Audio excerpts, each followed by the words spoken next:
नमस्कार दोस्तों, स्वागत है आपका आर क्लासेस में। जैसा कि आप जानते हैं, BPSC TRE four, BPSC AEDO re exam 2026, Bihar SSC, Bihar दरोगा को क्रैक करने के लिए एनसीईआरटी की समझ होना कितनी जरूरी है। तो इसीलिए एजुटेरिया एनसीईआरटी ऑल आउट बुक की संपूर्ण वस्तु सीरीज में आज हम क्लास 10 के पॉलिटी का संपूर्ण सवाल का एनालिसिस करेंगे।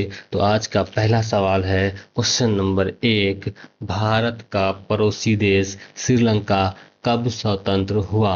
भारत का पड़ोसी देश श्रीलंका कब स्वतंत्र हुआ? ऑप्शन नंबर ए है 1946, ऑप्शन नंबर बी है 1948, ऑप्शन नंबर सी है 1950, ऑप्शन नंबर डी है 1952। तो इस सवाल का उत्तर हो जाएगा 1948। भारत का पड़ोसी देश श्रीलंका कब आज़ाद हुआ? तो भारत का पड़ोसी देश श्रीलंका 1948 में आज़ाद हुआ। बढ़ते हैं अगले क्वेश्चन की तरफ। क्वेश्चन नंबर 2 है, यूरोपीय संघ का मुख्यालय ब्रुसेल्स में स्थित है। यूरोपीय संघ का मुख्यालय ब्रुसेल्स में स्थित है। ब्रुसेल्स किस देश की राजधानी है?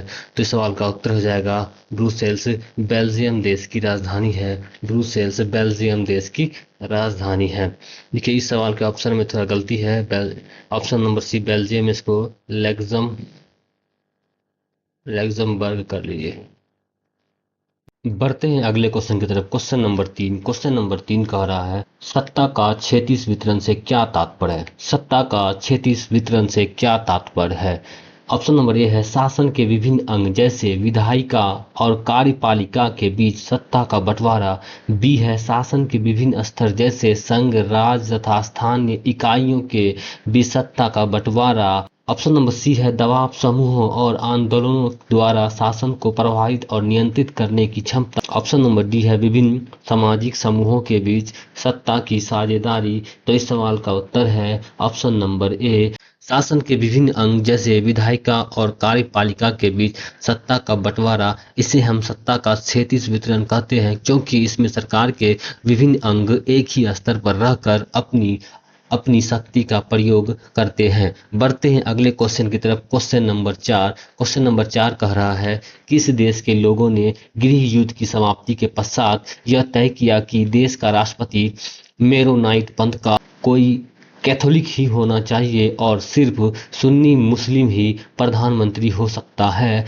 ऑप्शन ए है सीरिया, बी है बेल्जियम, सी है लेबनान और डी है यूगोस्लाविया। तो इस सवाल का उत्तर हो जाएगा लेबनान। लेबनान देश के लोगों ने गृह युद्ध की समाप्ति के पश्चात यह तय किया कि देश का राष्ट्रपति मेरोनाइट पंथ का कोई कैथोलिक ही होगा और सुन्नी मुस्लिम ही प्रधानमंत्री हो सकता है। बढ़ते हैं अगले क्वेश्चन की तरफ। क्वेश्चन नंबर 5 है, श्रीलंका में सिंहली समुदाय और तमिलों के बीच का गृह युद्ध का अंत कब हुआ? श्रीलंका में सिंहली समुदाय और तमिलों के बीच का गृह युद्ध का अंत कब हुआ? ऑप्शन ए है 1999, बी है 2003, सी है 2006 और डी है 2009। इस सवाल का उत्तर है 2009। श्रीलंका के सिंहली समुदाय और तमिलों के बीच गृह युद्ध का अंत 2009 ईस्वी में हुआ। 2009 ईस्वी में हुआ। बढ़ते हैं अगले क्वेश्चन की तरफ। क्वेश्चन नंबर 7 कह रहा है, बेल्जियम यूरोप का एक देश में किन समुदाय के बीच 1950 और 1960 के दशक में भाषाई प्रभुत्व को लेकर व्यापक संघर्ष हुआ था? क्वेश्चन नंबर 7 कह रहा है, बेल्जियम में किन समुदाय के बीच 1950 और 1960 के दशक में भाषाई प्रभुत्व को लेकर व्यापक संघर्ष हुआ था? ऑप्शन नंबर ए है वेलोन और जर्मन, ऑप्शन बी है वेलोन और रशियन, ऑप्शन सी है वेलोन और फ्लेमिश, ऑप्शन डी है फ्लेमिश और जर्मन। इस सवाल का उत्तर हो जाएगा ऑप्शन सी वेलोन और फ्लेमिश। वेलोन और फ्लेमिश समुदाय के बीच 1950 और 1960 के दशक में भाषाई प्रभुत्व को लेकर व्यापक संघर्ष हुआ था। 1950-1960 के दशक में फ्रेंच और डच बोलने वाले समूह के बीच तनाव बढ़ने लगा। इन दोनों समुदाय के टकराव का सबसे तीखा रूप ब्रुसेल्स में दिखा। बढ़ते हैं अगले क्वेश्चन की तरफ। क्वेश्चन नंबर 8 कह रहा है, सूची 1 और सूची 2 का मेल कीजिए और नीचे दिए गए कूट का सही उपयोग करके उत्तर दीजिए। सूची 1 में दिया हुआ है सत्ता के बंटवारे का स्वरूप और सूची 2 में दिया हुआ है शासन का स्वरूप। क्वेश्चन में उल्टा हो गया, इसको सूची 2 कीजिए और इसको सूची 1 कीजिए। ए नंबर में है शासन के विभिन्न अंगों के बीच सत्ता का बंटवारा। शासन के विभिन्न अंगों के बीच सत्ता का बंटवारा को क्या कहते हैं? अधिकारों का वितरण। कितना नंबर हो जाएगा? 4 नंबर। अधिकारों का वितरण, अधिकारों का वितरण। बी में है विभिन्न स्तर की सरकारों के बीच सत्ता का बंटवारा। विभिन्न स्तर के सरकारों के बीच सत्ता का बंटवारा, इसका हो जाएगा संघीय सरकार। सी में है विभिन्न सामाजिक समूहों के बीच सत्ता का बंटवारा। विभिन्न सामाजिक समूहों के बीच सत्ता का बंटवारा हो जाएगा 1 नंबर सामुदायिक सरकार। सामुदायिक सरकार में विभिन्न सामाजिक समूहों के बीच सत्ता का बंटवारा होता है। डी में देखिए, डी बच गया। डी में दो या अधिक दलों के बीच सत्ता का बंटवारा, तो उसका हो जाएगा गठबंधन सरकार। दो या अधिक दलों के बीच सत्ता का बंटवारा हो जाएगा गठबंधन सरकार। तो इस सवाल का उत्तर हो जाएगा 4 3 1 2। 4 3 1 2 किस ऑप्शन में है? तो option number B. 4 3 1 2 option number B. बढ़ते हैं अगले क्वेश्चन की ओर। अगला क्वेश्चन है क्वेश्चन नंबर 9। निम्नलिखित में से कौन सा देश संघात्मक शासन प्रणाली मॉडल का उदाहरण नहीं है? निम्नलिखित में कौन सा देश संघात्मक शासन प्रणाली मॉडल का उदाहरण नहीं है? ऑप्शन नंबर ए है भारत, बी है श्रीलंका, सी है स्पेन और डी है स्विट्जरलैंड। तो इस सवाल का उत्तर हो जाएगा ऑप्शन नंबर बी, श्रीलंका। निम्नलिखित में कौन सा देश संघात्मक शासन प्रणाली का मॉडल का उदाहरण नहीं है? तो इसका उत्तर हो जाएगा श्रीलंका। श्रीलंका में व्यवहारिक रूप से अभी भी एकात्मक शासन की व्यवस्था है। श्रीलंका में व्यवहारिक रूप से अभी भी एकात्मक शासन व्यवस्था है, जिसमें केंद्र सरकार के पास ही सारी शक्ति रहती है। बढ़ते हैं अगले क्वेश्चन की तरफ। Question number 10। क्वेश्चन नंबर 10 कर रहा है निम्नलिखित कथनों पर विचार कीजिए। कथन 1 है संघ शासन व्यवस्थाएं आमतौर पर 2 तरीकों से गठित होती है। पहला तरीका है 2 या अधिक स्वतंत्र राष्ट्र को मिलाकर एक बड़ी इकाई गठित करने का। बिल्कुल सही है। कथन नंबर 1 बिल्कुल सही है। कथन नंबर 2 संघ शासन व्यवस्था के गठन का दूसरा तरीका है बड़े देशों द्वारा अपनी आंतरिक विविधता को ध्यान में रखते हुए राज्यों का गठन करना और फिर राज्य एवं राष्ट्र सरकार के बीच सत्ता का बंटवारा कर देना। बिल्कुल सही है। संघ शासन व्यवस्था के पर 2 तरीके से गठित होती है। पहला तरीका 2 या 2 से अधिक राष्ट्रों को मिलाकर एक बड़ी इकाई गठित किया जाए। दूसरा तरीका बड़े देशों द्वारा अपनी आंतरिक विविधता को ध्यान में रखते हुए राज्यों का गठन करना। तो इस सवाल का उत्तर हो जाएगा ऑप्शन नंबर सी। 1 और 2 दोनों कथन सत्य है। बढ़ते हैं अगले क्वेश्चन की तरफ। Question number 11। क्वेश्चन नंबर 11 कह रहा है निम्नलिखित में से कौन सा विषय भारत के संविधान के अनुसार संघ सूची में शामिल नहीं है? ऑप्शन नंबर ए है पुलिस, ऑप्शन नंबर बी है प्रतिरक्षा रक्षा, ऑप्शन नंबर सी है बैंकिंग, ऑप्शन नंबर डी है विदेशी मामला। तो इस सवाल का उत्तर हो जाए option number A police. Police राज्य सूची का विषय है। राज्य सूची का विषय है। बढ़ते हैं अगले क्वेश्चन की तरफ। Question number 12। क्वेश्चन नंबर 12 कह रहा है संवैधानिक प्रावधानों और कानूनों के क्रियान्वयन की देखरेख में किसकी भूमिका सबसे महत्वपूर्ण मानी जाती है? Option number A police, option B न्यायपालिका, ऑप्शन सी सेना, ऑप्शन डी इन्फोर्समेंट डायरेक्टर। इस सवाल का उत्तर हो जाएगा न्यायपालिका। न्यायपालिका जो है संवैधानिक प्रावधानों और कानून को लागू करने में महत्वपूर्ण भूमिका निभाती है। बढ़ते हैं अगले क्वेश्चन की तरफ। Question number 13। क्वेश्चन नंबर 13 कह रहा है निम्नलिखित में कौन सी भाषा भारत की अनुसूचित भाषा के दायरे में शामिल नहीं है? निम्नलिखित में कौन सी भाषा भारत के अनुसूचित भाषा के दायरे में शामिल नहीं है? ऑप्शन ए है नेपाली, बी है मैथिली, सी है सिंधी, डी है भोजपुरी। इस सवाल का उत्तर हो जाएगा भोजपुरी। भारतीय संविधान के 8वीं अनुसूची में कुल 22 भाषा का शामिल है, जिसमें भोजपुरी शामिल नहीं है। ठीक है। भारत के संविधान के मूल संविधान में कुल 14 भाषा थे। बाकी 8 भाषाओं को 3 अलग अलग संविधान संशोधन करके जोड़ा गया है। तो ये एग्जाम पॉइंट ऑफ व्यू से बहुत इंपॉर्टेंट है, इसे याद रखिएगा। 21वां संविधान संशोधन 1967 को कौन सा भाषा जोड़ा गया? सिंधी भाषा जोड़ा गया। 71वां संविधान संशोधन 1992 को नेपाली मणिपुरी कोंकणी भाषा जोड़ी गई। अब 92वां संविधान संशोधन 2003 को बोडो, डोंगरी, मैथिली, संथाली भाषा को जोड़ा गया। इस प्रकार वर्तमान में भारतीय संविधान की 8वीं अनुसूची में 22 भाषा शामिल है। बढ़ते हैं अगले क्वेश्चन की तरफ। क्वेश्चन नंबर 14 है, सत्ता का विभिन्न स्तरों का वितरण क्या कहलाता है? सत्ता का विभिन्न स्तरों पर वितरण क्या कहलाता है? ऑप्शन नंबर ए है सत्ता का केंद्रीकरण, ऑप्शन नंबर बी है सत्ता का विकेंद्रीकरण, ऑप्शन नंबर सी है सत्ता का संघीकरण, ऑप्शन नंबर डी है सत्ता का संवैधानिकरण। इस सवाल का उत्तर हो जाएगा सत्ता का विकेंद्रीकरण। सत्ता का विभिन्न स्तरों में वितरण सत्ता का विकेंद्रीकरण कहलाता है। देखिए, जब केंद्र और राज्य सरकार से शक्तियां लेकर स्थानीय सरकारों को दी जाती है तो उसे सत्ता का विकेंद्रीकरण कहते हैं। बढ़ते हैं अगले क्वेश्चन की तरफ। क्वेश्चन नंबर 15 है, भारत में राष्ट्रभाषा का दर्जा संविधान के अनुसार किस भाषा को दिया गया है? भारत में राष्ट्रभाषा का दर्जा संविधान के अनुसार किस भाषा को दिया गया है? ऑप्शन नंबर ए है हिंदी, ऑप्शन बी है संस्कृत, ऑप्शन सी है अंग्रेजी, ऑप्शन डी है उपरोक्त में कोई नहीं। इस सवाल का उत्तर हो जाएगा ऑप्शन डी, उपरोक्त में कोई नहीं। देखिए, हमारे संविधान में किसी एक भाषा को राष्ट्रभाषा का दर्जा नहीं दिया गया है। अनुच्छेद 243 के तहत संघ की राजभाषा, नॉट राजभाषा, संघ की राजभाषा हिंदी और लिपि देवनागरी होती है। ये बात ध्यान रखिएगा। ये हमारे संविधान में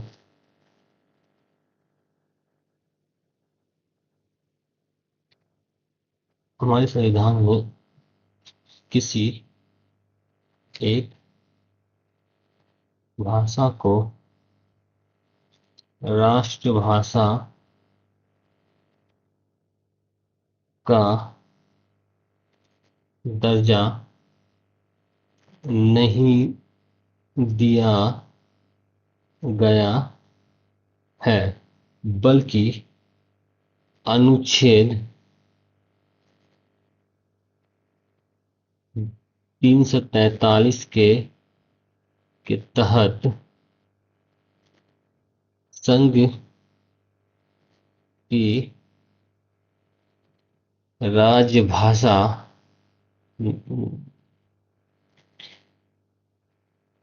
हिंदी और लिपि देवनागरी है।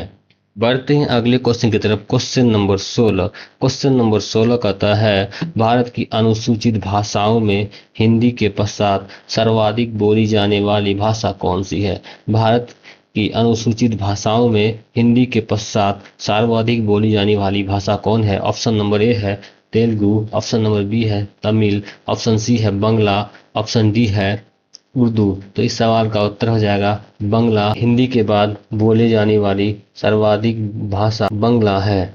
बढ़ते हैं अगले क्वेश्चन की तरफ। क्वेश्चन नंबर 17 कह रहा है, निम्नलिखित कथनों पर विचार कीजिए। कथन 1 है, लैंगिक असमानता का आधार स्त्री और पुरुष की जैविक बनावट है। लैंगिक समानता का आधार स्त्री और पुरुष की जैविक बनावट है, बिल्कुल गलत है। कथन नंबर 1 गलत है। कथन नंबर 2 है, लैंगिक असमानता का आधार स्त्री और पुरुष के बारे में प्रचलित रूढ़ छवियां तथा तयशुदा सामाजिक भूमिकाएं हैं, बिल्कुल सही है। कथन नंबर 2 सही है। इस सवाल का उत्तर हो जाएगा उपरोक्त में कौन सा कथन सत्य है। कथन नंबर 2, केवल कथन नंबर 2, ऑप्शन नंबर बी। बढ़ते हैं अगले सवाल की ओर। अगला क्वेश्चन है क्वेश्चन नंबर 18। क्वेश्चन नंबर 18, निम्नलिखित कथनों पर विचार करें। कथन 1 है, एकात्मक शासन व्यवस्था में सत्ता का एक ही स्तर होता है और बाकी इकाइयां उसके अधीन होकर काम करती है। बिल्कुल सही है। सत्ता, देखिए, एकात्मक शासन व्यवस्था में सत्ता का एक ही स्तर होता है और बाकी जितनी इकाइयां हैं उसके अधीन होकर काम करती है। कथन नंबर 1 बिल्कुल सही है। कथन नंबर 2, दुनिया के 193 देशों में केवल 25 देशों में एकात्मक शासन व्यवस्था है, लेकिन इन देशों में दुनिया की 40% जनसंख्या निवास करती है। कथन नंबर 2 में सब कुछ सही, सिर्फ एक चीज गलत है। जैसे दुनिया के 193 देशों में केवल 25 में एकात्मक शासन व्यवस्था नहीं, बल्कि केवल 25 देश में संघात्मक शासन व्यवस्था है। संघात्मक शासन व्यवस्था है, लेकिन इन देशों में दुनिया की 40% जनसंख्या निवास करती है। तो इस सवाल तो कथन नंबर 2 गलत हो गया। तो इस सवाल का उत्तर हो जाएगा उपरोक्त में कौन सा कथन सत्य है। तो केवल एक सत्य है। बढ़ते हैं अगले क्वेश्चन की तरफ। क्वेश्चन नंबर 19 कह रहा है, भारतीय संविधान के अनुसार बाकी बचे विषय अर्थात अवशिष्ट शक्तियां किस में निहित है। ऑप्शन नंबर ए है राज्य या प्रांत में, ऑप्शन बी है केंद्र में, ऑप्शन सी है केंद्र और राज्य दोनों में, ऑप्शन डी है सर्वोच्च न्यायालय में। सवाल का उत्तर हो जाएगा केंद्र में। ठीक है। बढ़ते हैं अगले क्वेश्चन की तरफ। Question number 20। क्वेश्चन नंबर 20 है, पोखरण नामक स्थान जहां भारत ने परमाणु परीक्षण किए थे इस राज्य या संघ शासित क्षेत्र में स्थित है। ऑप्शन नंबर ए है Pondicherry, option B Haryana, option C Rajasthan, option D Maharashtra. तो इस सवाल का उत्तर हो जाएगा ऑप्शन सी राजस्थान। इस सवाल का उत्तर हो जाएगा ऑप्शन सी राजस्थान। था पोखरण नामक स्थान जहां भारत ने परमाणु परीक्षण किए थे किस राज्य या संघ शासित प्रदेश में स्थित है। तो पोखरण राजस्थान में स्थित है।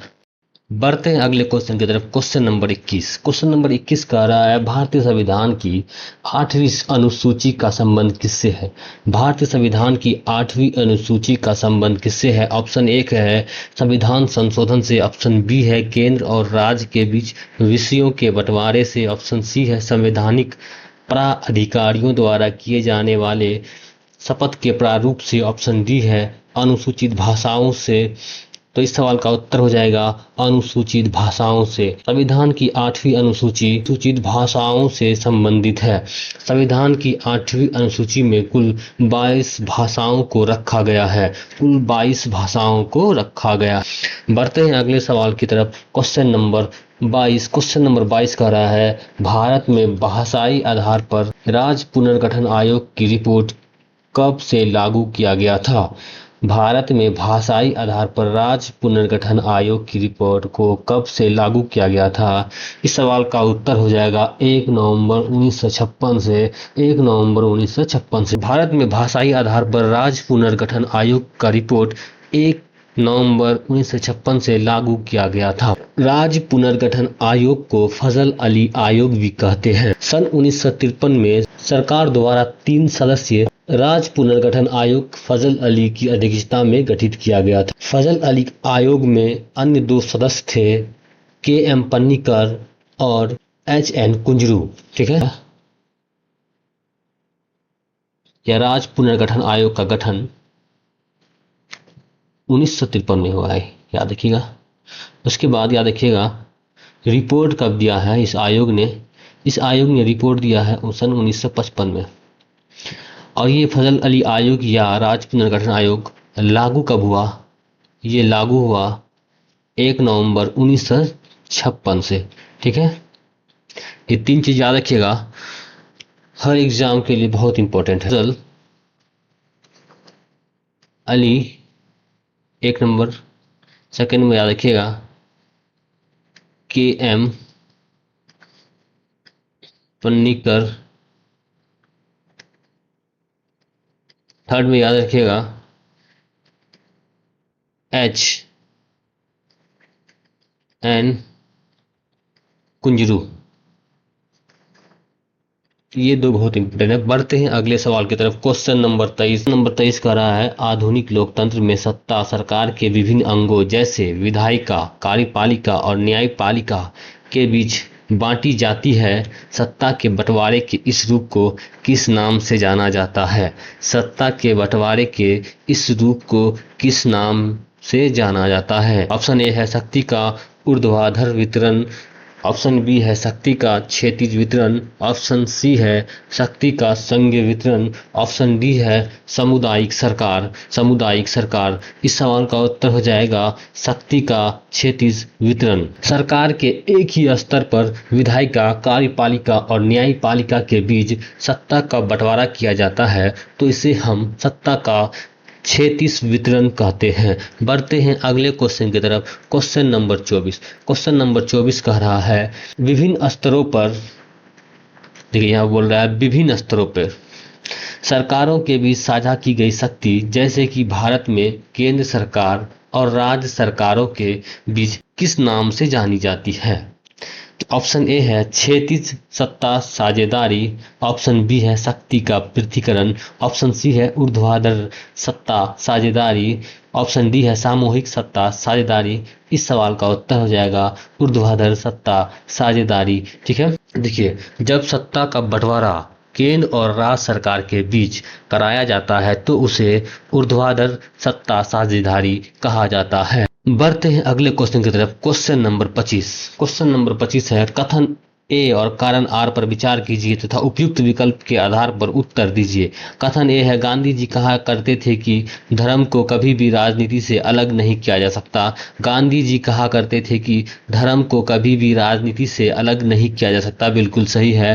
कारण आर देखिए, धर्म से गांधी जी का मतलब हिंदू धर्म से था। बिल्कुल गलत है। धर्म का मतलब हिंदू या इस्लाम जैसे धर्म से न होकर नैतिक मूल्यों से था जो सभी धर्मों से जुड़े थे। ठीक है, देखिए धर्म का मतलब हिंदू धर्म से नहीं था। ठीक है, धर्म का मतलब था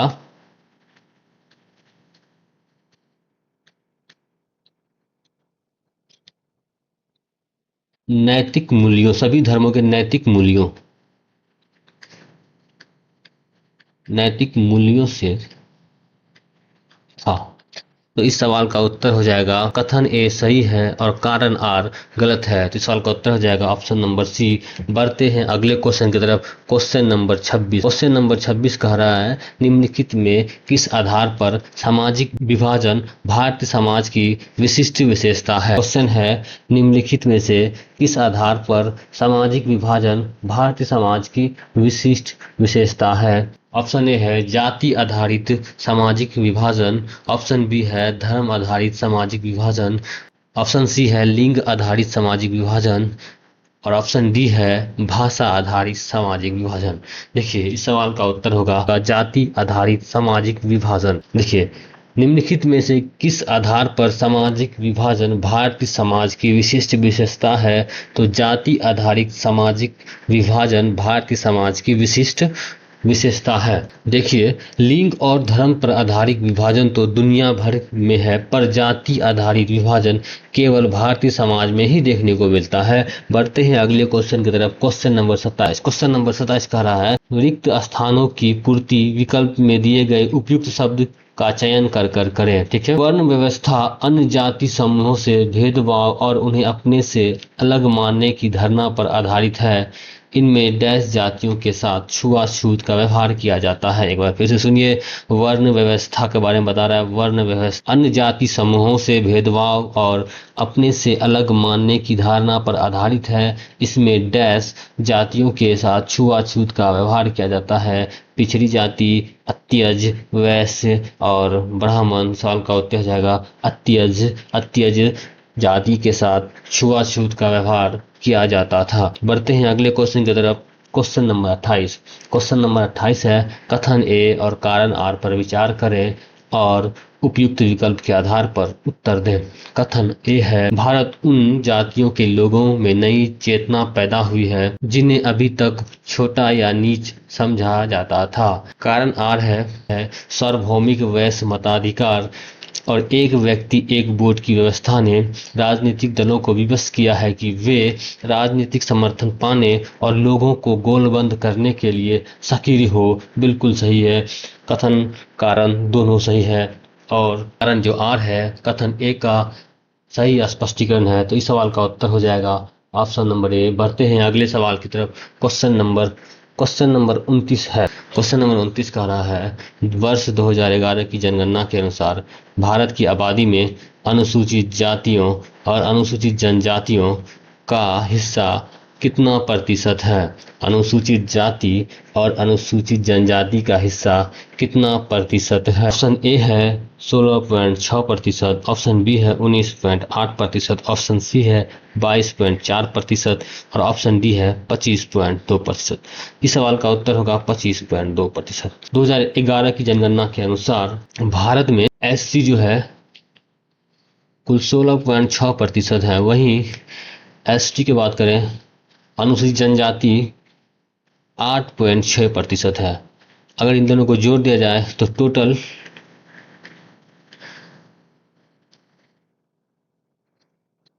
25.2% होगा। अनुसूचित जाति और अनुसूचित जनजाति को जोड़कर 25.2% हिस्सा होता है। बढ़ते हैं अगले सवाल की तरफ। क्वेश्चन नंबर 30 कह रहा है भारत के धार्मिक समुदाय और सूची 2 2011 की जनगणना के आधार पर उनकी आबादी का प्रतिशत को सम्मिलित कीजिए तथा उपयुक्त विकल्प के आधार पर अपने उत्तर का चयन कीजिए। ठीक है, सूची 1 में है सिख, ईसाई, जैन धर्म। सूची 2 में है उनसे रिलेटेड प्रतिशत कितने प्रतिशत है। भारत में सिख समुदाय की बात की तो भारत में 2011 की जनगणना के अनुसार सिख समुदाय की संख्या है 1.7 मतलब 1.7%। ईसाई बात करें तो ईसाई 2.3% है, 2.3%। जैन की बात करें तो जैन धर्म 0.4% है, तो हो जाएगा 3 नंबर 0.4%। बौद्ध धर्म की बात करें तो बौद्ध धर्म 0.7% है, तो हो जाएगा इसका आंसर 0.7%। तो इस सवाल का उत्तर हो जाएगा 2134 किस ऑप्शन में है? Option number C. बढ़ते हैं अगले सवाल की तरफ। बढ़ते हैं अगले क्वेश्चन की तरफ। क्वेश्चन नंबर 31 का रहा है भारत की धर्मनिरपेक्षता के संबंध में निम्नलिखित कथनों पर विचार कीजिए। भारत की धर्मनिरपेक्षता के संबंध में निम्नलिखित कथनों पर विचार कीजिए। कथन 1 है भारत में किसी भी धर्म को राज्य के धर्म के रूप में अंगीकार नहीं किया गया है। बिल्कुल सही है, भारत में किसी भी धर्म को राज्य के धर्म के रूप में अंगीकार नहीं किया गया है। कथन 2 है संविधान धर्म के आधार पर किए जाने वाले किसी तरह के भेदभाव को असंवैधानिक घोषित करता। बिल्कुल सही है, किसी भी तरह के भेदभाव को संविधान असंवैधानिक घोषित कर देता है। कथन नंबर 3 है संविधान धार्मिक समुदाय में समानता सुनिश्चित करने के लिए शासन को धार्मिक मामलों में दखल देने का अधिकार देता है। बिल्कुल सही है, संविधान धार्मिक समुदायों में समानता सुनिश्चित करने के लिए शासक को धार्मिक मामलों में दखल देने का अधिकार देता है। उपरोक्त में कौन सा कथन असत्य है? तो कोई भी कथन असत्य नहीं है, इसका उत्तर हो जाएगा ऑप्शन नंबर डी, उपरोक्त में कोई नहीं। बढ़ते हैं अगले सवाल की तरफ। क्वेश्चन नंबर 32 का रहा है भारत में किस राष्ट्रीय राजनीतिक दल का चुनाव चिन्ह घड़ी है? भारत में किस राष्ट्रीय राजनीतिक दल का चुनाव चिन्ह घड़ी है? ऑप्शन नंबर ए है Nationalist Congress Party, option B है Bahujan Samaj Party, option C है Communist Party of India, option D है ऑल इंडिया तृणमूल कांग्रेस। सवाल का उत्तर हो जाएगा Nationalist Congress Party, option number A Nationalist Congress Party.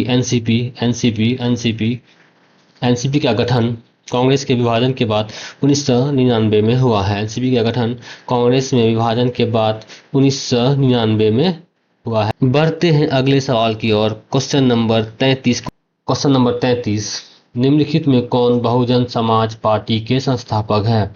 Option number A Bhimrao Ambedkar, option number B है Kashiram, option number सी है सुश्री मायावती, ऑप्शन डी है ज्योतिबा फूले। सवाल का उत्तर हो जाएगा काशीराम। काशीराम बहुजन समाज पार्टी के संस्थापक थे।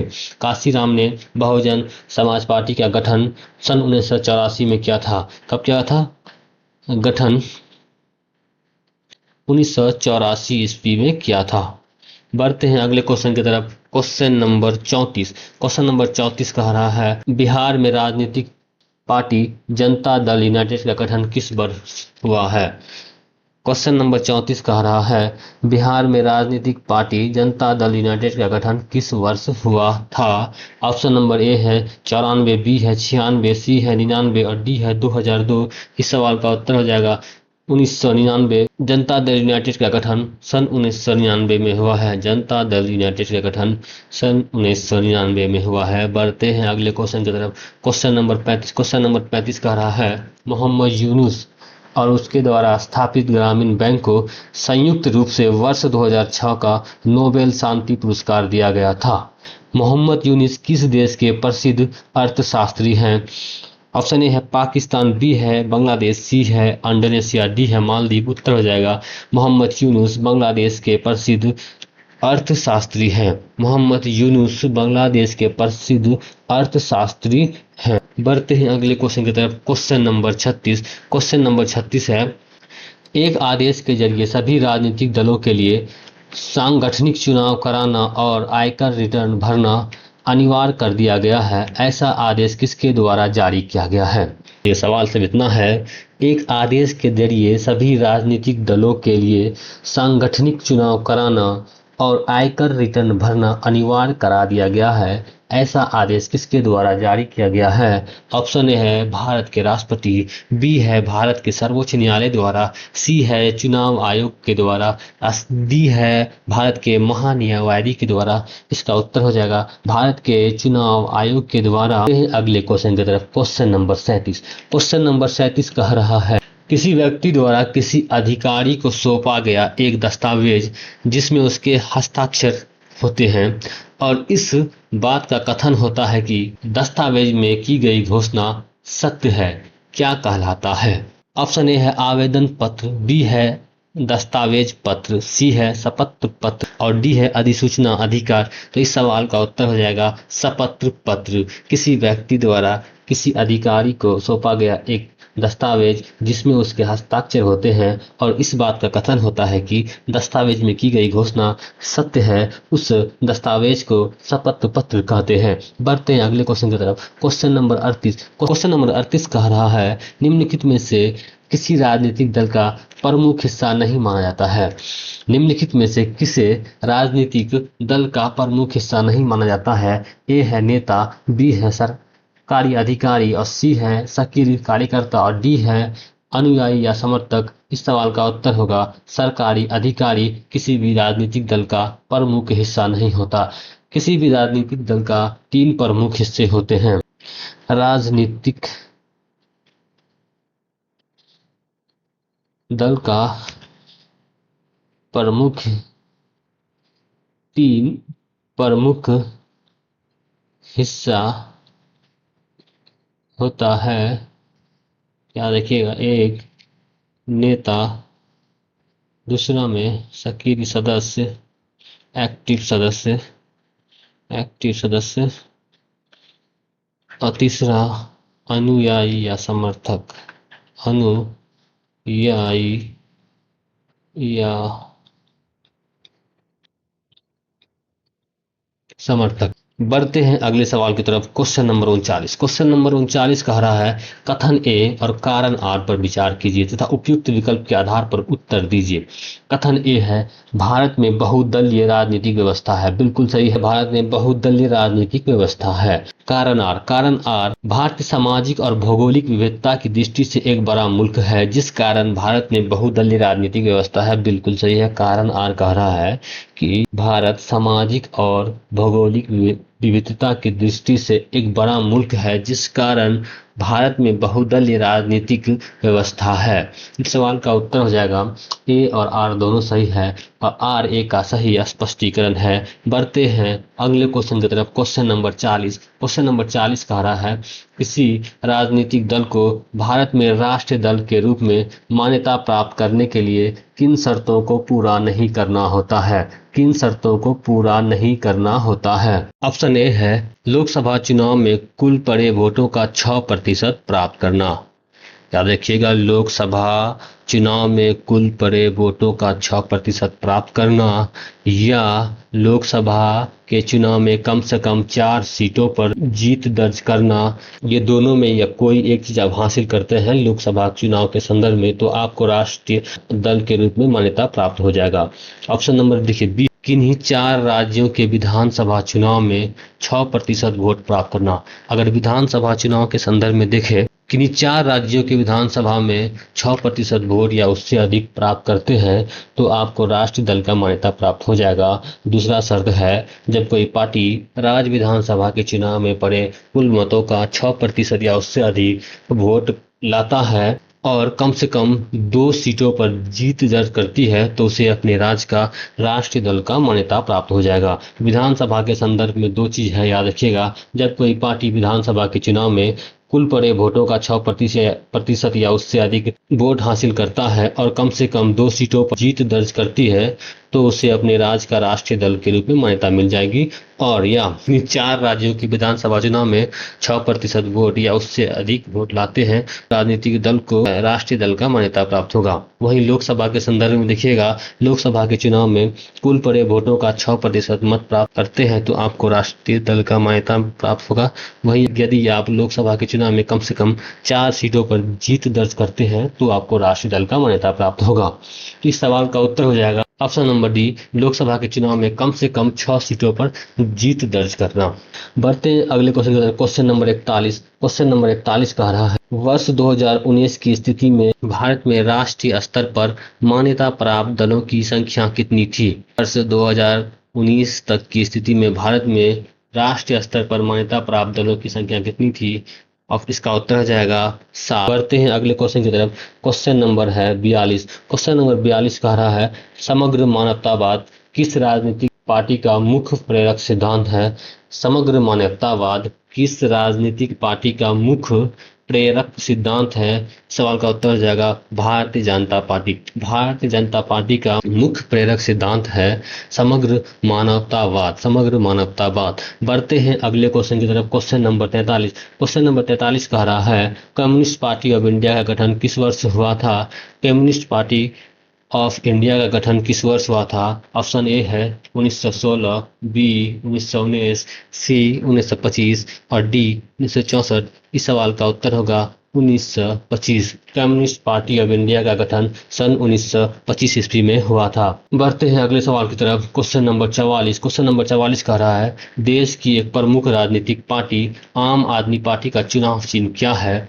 देश की एक प्रमुख राजनीतिक पार्टी आम आदमी पार्टी का चुनाव चिन्ह क्या है? इस सवाल का उत्तर हो जाएगा झाड़ू। झाड़ू जो है आम आदमी पार्टी की चुनाव चिन्ह है। बढ़ते हैं अगले क्वेश्चन की तरफ। Question number 45। क्वेश्चन नंबर 45 कर रहा है, किसी लोकतांत्रिक व्यवस्था के मूल्यांकन की कसौटी क्या है? किसी लोकतांत्रिक व्यवस्था के मूल्यांकन की कसौटी क्या है? ऑप्शन नंबर ए है नियमित और निष्पक्ष चुनाव, बी है नागरिक को सूचना पाने का अधिकार, सी है प्रमुख नीतियों और नए कानूनों पर खुली सार्वजनिक चर्चा, ऑप्शन डी है उपरोक्त में सभी। इस सवाल का उत्तर हो जाएगा ऑप्शन डी उपरोक्त में सभी। किसी भी राजनीतिक व्यवस्था के मूल्यांकन की कसौटी है नियमित और निष्पक्ष चुनाव, नागरिक को सूचना पाने का अधिकार, मुख्य नीतियों एवं नए कानून पर खुली सार्वजनिक चर्चा। बढ़ते हैं अगले क्वेश्चन की तरफ। Question number 46। क्वेश्चन नंबर 46 कह रहा है, निम्नलिखित कथनों पर विचार कीजिए। कथन नंबर 1 है 1950 से 2000 के बीच विभिन्न देशों में आर्थिक विकास की दरों में किए गए एक अध्ययन में पाया गया है कि सभी लोकतांत्रिक शासन प्रणाली वाले देशों में विकास दर 4.42 रही है। बिल्कुल गलत है। सभी लोकतांत्रिक देशों का बात करें तो सभी लोकतांत्रिक देशों में विकास दर 3.95% रही है। 3.95% रही है। कथन दो कह रहा है, उसी अध्ययन में यह पाया गया कि सभी तानाशाही वाले देशों में आर्थिक विकास दर 3.95 रही। बिल्कुल गलत है। सभी तानाशाही वाले देशों में आर्थिक विकास दर 4.42% रही। 4.42% रही। तो उपरोक्त में कौन सा कथन सत्य है? न तो एक सत्य है और न ही दो। सवाल का उत्तर हो जाएगा ऑप्शन नंबर डी। बढ़ते हैं अगले क्वेश्चन की तरफ। Question number 47। क्वेश्चन नंबर 47 का रहा है, रिक्त स्थान की पूर्ति विकल्प में दिए गए उपयुक्त शब्द को चुनकर कीजिए। शिकायतों का बने रहना भी लोकतंत्र का डैश की गवाही देता है। शिकायतों का बने रहना भी लोकतंत्र की डैश की गवाही देता है। ए है सफलता, बी है असफलता, सी है सक्रियता और डी है निष्क्रियता। सवाल का उत्तर हो जाएगा ऑप्शन नंबर ए सफलता।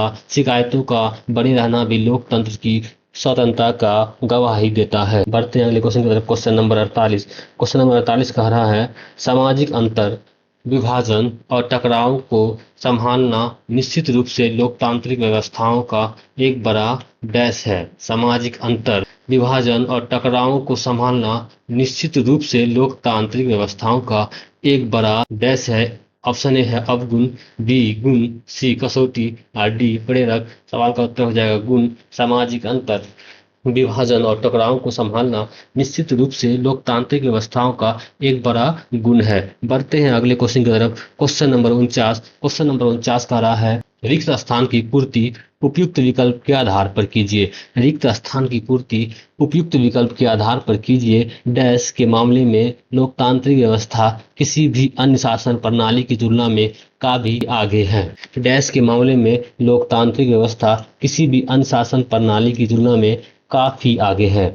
ऑप्शन ए है आर्थिक समृद्धि, ऑप्शन बी है त्वरित निर्णय, सी है व्यक्ति की गरिमा और आजादी और डी है आय की समानता स्थापित करना। उत्तर हो जाएगा व्यक्ति की गरिमा और आजादी के मामले में लोकतांत्रिक व्यवस्था किसी भी अन्य शासन प्रणाली की तुलना में काफी आगे है, कोसों आगे है। बढ़ते हैं अगले क्वेश्चन की तरफ। Question number 50। क्वेश्चन नंबर 50 कह रहा है, बहुमत के शासन के संबंध में निम्नलिखित कथनों पर विचार कीजिए। बहुमत के शासन के संबंध में निम्नलिखित कथनों पर विचार कीजिए। कथन नंबर 1 है, बहुमत के शासन का अर्थ है धर्म, नस्ल अथवा भाषाई आधार पर बहुसंख्य समूह का शासन होना। बिल्कुल गलत है। धर्म, नस्ल अथवा भाषाई आधार पर बहुसंख्य समूह का शासन बहुमत शासन का अर्थ नहीं है। कथन नंबर 2 कह रहा है, बहुमत के शासन का मतलब होता है कि हर फैसले या चुनाव में अलग अलग लोग या समूह बहुमत का निर्माण कर सकते हैं या बहुमत में हो सकते हैं। बिल्कुल सही है। कथन नंबर 2 कह रहा है कि बहुमत के शासन का मतलब होता है कि हर फैसले और चुनाव में अलग अलग लोग समूह बहुमत का निर्माण कर सकते हैं या बहुमत में हो सकते हैं। सवाल का उत्तर हो जाएगा उपरोक्त में कौन सा कथन सही है? तो केवल 2 कथन सही है, ऑप्शन नंबर डी। यदि आपको ये कंटेंट अच्छा लगा, वीडियो को लाइक कीजिए और चैनल को सब्सक्राइब कीजिए। धन्यवाद।